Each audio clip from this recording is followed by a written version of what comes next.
இந்த பேரனர்த்தத்திலே இந்த நாட்டிலே உயிர் நீத்த சகோதரர்களுக்கு அஞ்சலியை நான் செலுத்திக் கொள்கிறேன். அதேபோல் இந்த பேரனர்த்தத்திலே தங்களுடைய குடும்ப உறுப்பினர்களை இழந்த உறவுகளுக்கு அவர்களுடன் சேர்ந்து துயர் பகிர்கின்றேன். இந்த பேரழிவு என்றது இலங்கைக்கு முதல் தடவையாக வந்த பேரழிவு இல்லை. கடந்த காலத்தில் இந்த நாட்டிலே சூறாவளி ஏற்பட்டிருக்கிறது, வறட்சி பேரழிவுகள் ஏற்பட்டிருக்கிறது, கொள்ள நோய்கள் பரவி இருக்கின்றது, மண் சரிவுகள் வெள்ளங்கள் ஏற்பட்டிருக்கின்றது. 2004ஆம் ஆண்டு சுனாமி ஏற்பட்டது. அந்த சுனாமியால் எங்கள் நாட்டில் கிட்டத்தட்ட 30,000 பேர் இறந்தார்கள். ஆகவே இந்த பேரிடர் என்பது இந்த நாட்டுக்கு இப்போது முதலாவதாக வரவில்லை. இந்த பேரிடர்களாலே மக்கள் காயப்படுகிறார்கள், இறக்கிறார்கள், அவர்களுடைய வாழ்வாதாரங்கள் இழக்கப்படுகிறது, வீடுகள் உட்கட்டுமானங்கள் அழிவடைகிறது. அந்த வகையிலே பார்த்தீங்களென்று சொன்னால் எங்களுடைய பன்னி தேர்தல் தொகுதி எடுத்தீங்களென்று சொன்னால் எங்களுடைய ஜீவனோபாயம் விவசாயம், விலங்கு வேளாண்மை. மன்னார் மாவட்டத்திலே கிட்டத்தட்ட 15,000க்கும் மேற்பட்ட கால்நடைகள், மாடு, பசுமாடுகள் இறந்திருக்கிறது. 30,000க்கும் மேற்பட்ட கோழி காணாமல் போயிருக்கிறது. கிட்டத்தட்ட 10,000 ஆடு. எங்களுடைய வவுனியா மாவட்டம், முல்லைத்தீவு மாவட்டத்தை பார்த்தீர்கள்னா இதே நிலைமை. இந்த 3 மாவட்டங்களிலும் ஒவ்வொரு மாவட்டத்திலும் 10,000 ஏக்கருக்கு மேற்பட்ட வயல் நிலங்கள் முற்றாக அழிந்திருக்கிறது, வீடுகள் முற்றாக அழிந்திருக்கிறது, உட்கட்டுமானங்கள் அழிந்திருக்கிறது. இது எங்களுடைய வன்னி தேர்தல் தொகுதிக்கு மாத்திரமல்ல, இலங்கை முழுவதற்கும் இப்படியான ஒரு பேரழிவு நடந்திருக்கிறது.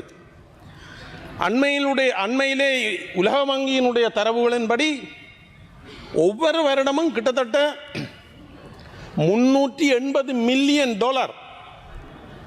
ஒவ்வொரு வருடமும் குறைந்தது இந்த நாட்டிலே பேரிடர்களாலே அளிக்கப்படுகிறது. வெள்ளத்தால் மாத்திரம் ஒவ்வொரு வருடமும் $240 மில்லியன் எங்களுடைய நாட்டை பொறுத்தவரையில் அது பெரிய ஒரு தொகையான பணம் செலவிடப்படுகிறது. ஆனால் இந்த சந்தர்ப்பத்திலே அரசாங்கம் பல நல்ல திட்டங்களை இந்த பாதிக்கப்பட்ட மக்களுக்கு வழங்கி இருக்கிறார்கள். அதுக்கு பாராட்டுகிறோம். இந்த அரசாங்கத்துடன் சேர்ந்து வேலை செய்வதற்கு நாங்களும் தயாராக இருக்கிறோம். ஆனால் அவற்றை அந்த இழப்பீடுகளை வழங்குவதிலே பாரிய குறைபாடுகள் காணப்படுகிறதையும் இந்த நேரத்திலே சுட்டிக்காட்ட விரும்புகிறேன். அதற்கு முக்கியமான காரணம் இந்த இழப்பீடுகளை பதிகின்ற, ஒழுங்கு செய்கின்ற அலுவலர்களுடைய பற்றாக்குறை முக்கியமான காரணமாக இருக்கிறது. அதே போல இங்கு ஒரு பாரிய அரசியலும் உள்ளுகோடுகிறது. இந்த இழப்பீடு வழங்கலிலே இந்த பிரஜாசக்தி என்ற அந்த திட்டத்தினூடாக முழுமையாக அரசியல்மயப்படுத்தப்பட்ட விடயங்கள் பல எங்களுடைய மாவட்டங்களிலே நடைபெறுகிறது. எங்களுடைய மாவட்டத்திலே இவ்வாறான பல சம்பவங்களை சொல்லலாம். ஆனால் இந்த துயரமான நேரத்திலே அவற்றை நான் ஒரு குற்றமாக முன்வைக்க நான் விரும்பவில்லை. எங்களுடைய நாடு இவ்வாறு பல பேரிடர்களை சந்தித்திருக்கின்ற நாடு. 2004ஆம் ஆண்டு சுனாமிக்கு பிறகு 2005ஆம் ஆண்டு ஒரு 13ஆம் இலக்க இலங்கை பேரழிவு செயலாட்சி சட்டம் என்ற ஒரு சட்டம், டிசாஸ்டர் மேனேஜ்மெண்ட் சம்பந்தமான ஒரு சட்டம் கொண்டு வரப்பட்டது. அந்த சட்டம் சொல்லுகிறது, இந்த சட்டத்திலே கொண்டு வரப்பட்ட டிசாஸ்டர் மேனேஜ்மெண்ட் கவுன்சில் ஒவ்வொரு 3 மாதங்களுக்கு ஒரு தடவை கூட வேணும் என்றால் இதுவரையில் 80 தடவைகள் இந்த டிசாஸ்டர் மேனேஜ்மெண்ட் கவுன்சில் கூடியிருக்க வேணும். ஆனால் 2018ஆம் ஆண்டு வரை கிட்டத்தட்ட 13 வருஷத்தில் 12 தடவைகள் இந்த டிசாஸ்டர் மேனேஜ்மெண்ட் கவுன்சில் கூடியிருக்கிறது, வருஷத்தில் ஒருக்கா. 2018ஆம் ஆண்டுக்கு பிறகு இந்த உங்களுடைய அரசாங்கம் அல்லது எங்களுடைய அரசாங்கத்திலே 7 ஆண்டுகளுக்கு பிறகு டிசாஸ்டர் மேனேஜ்மெண்ட் கவுன்சில் கடந்த 8வது மாதம் கூடப்பட்டது. ஜனாதிபதி அவர்களுடைய தலைமையில் கூட்டப்பட்டது. 3 மாதத்துக்கு ஒரு தடவை இந்த சட்டம் சொல்லுகிறது, 3 மாதத்துக்கு ஒரு தடவை டிசாஸ்டர் மேனேஜ்மெண்ட் கவுன்சில் கூட வேணும். அப்படி என்றால் பேரிடர் வந்ததோ இல்லையோ 11வது மாதம் இந்த டிசாஸ்டர் மேனேஜ்மெண்ட் கவுன்சில் கூடியிருக்க வேணும், கூட்டப்படவில்லை.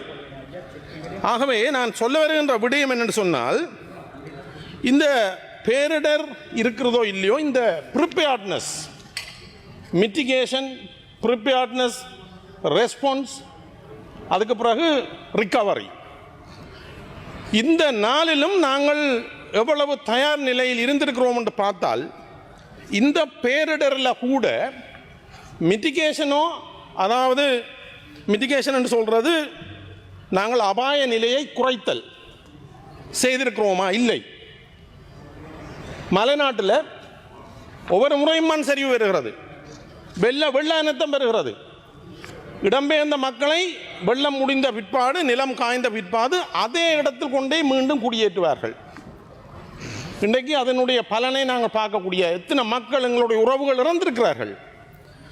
ப்ரிப்பேர்ட்னஸ், இந்த முறை நடந்த பேரழிவில் கூட ப்ரிப்பேர்ட்னஸ் அல்லது தயார்படுத்தல் என்பது அறவே இருக்கவில்லை, அல்லது மிகவும் குறைந்த அளவில் இருந்தது.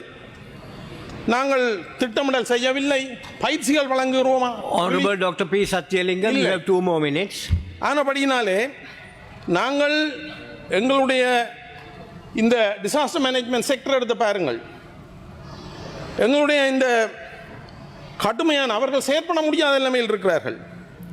கடுமையான ஊழியர் பற்றாக்குறை இருக்கிறது இந்த டிசாஸ்டர் மேனேஜ்மெண்ட் செக்டருக்குள்ளுக்கு. நிரப்பப்படாத வெற்றிடங்கள். ஒவ்வொரு மாகாணத்திலையும் டிப்யூட்டி டைரக்டர் டிசாஸ்டர் மேனேஜ்மெண்ட் இருக்க வேண்டும். எந்த மாகாணத்தில் இருக்கிறது? இல்லை. ஒவ்வொரு பிரதேச செயலாளர் பிரிவுகளிலையும் ஒரு டிஎம்ஓ, டிசாஸ்டர் மேனேஜ்மெண்ட் ஆஃபீஸர் இருக்க வேண்டும். இல்லை. மாவட்டத்துக்கு ஒரு ஆள் இருக்கிறார். ஆகவே நாங்கள் கடந்த திங்கட்கிழமை நடந்த டிசாஸ்டர் மேனேஜ்மெண்ட் கவுன்சிலில் பல நல்ல விஷயங்கள் முன்மொழியப்பட்டது. இந்த 13ஆம் இலக்க 2005ஆம் ஆண்டு சட்டத்தை தற்போதைய காலத்துக்கு ஏற்ப திருத்தி அமைப்பதற்கான முன்மொழிவு வைக்கப்பட்டிருக்கிறது. நல்ல விஷயம். ஆகவே நாங்கள் இந்த பேரிடருக்கு முக்கியமான காரணம், இதுக்கு முதல் இருந்த அரசாங்கங்களும் அதில் இந்த அரசாங்கம் ஒரு சிறிய பங்கை, திட்டங்களை செய்யாதாலே அதுக்குள்ளுக்கு தானும் போய் சேர்ந்திருக்கிறது. அந்த வகையிலே இந்த பேரழிவை தடுக்கக்கூடிய மிட்டிகேஷன் ப்ராசஸ், ப்ரிப்பேர்ட்னஸ், ரெஸ்பான்ஸ், அதற்கு பிறகு ரிகவரி, இந்த நாளுக்கும் நாங்கள் உரிய வழிமுறைகளை கையாண்டு தயார் நிலையில் இந்த அரசாங்கம் இல்லை என்று சொன்னால் இவ்வாறான பேரழிவுகள் தொடர்ந்து நடக்கத்தான் போகிறது. எங்களுடைய இந்த வருடம் நடந்த இந்த பேரழிவாலே, உதாரணத்துக்கு என்னுடைய மாவட்டத்தை பார்த்தால் சில கிராமங்கள் திரும்ப திரும்ப திரும்ப பேரழிவு, உதாரணத்துக்கு நான் கந்தசாமி நகர் என்ற ஒரு கிராமத்தை வவுனியாவில் சொல்லலாம். இன்னும் பல கிராமங்கள் இருக்கிறது. முல்லைத்தீவிலே அப்படியான Dr. P. Satyalingam, your time is up. மன்னாரிலே அப்படியான கிராமங்கள் இருக்கிறது. தயவு செய்து அவர்களை மீண்டும் அந்த இடத்துக்கு அனுப்பாதீர்கள். பொருத்தமான இடத்தை அடையாளம் கண்டு அவர்களை ரீலோகேட், மீள்குடியேற்ற நடவடிக்கைகளை பொருத்தமான இடத்திலே மீண்டும் பாதிப்புக்கு உட்படாத வகையிலே தயவு செய்து அதை செய்ய வேண்டும் என்று கேட்டு இந்த சந்தர்ப்பத்துக்கு நன்றி கூறி விடப்படுகிறேன். நன்றி.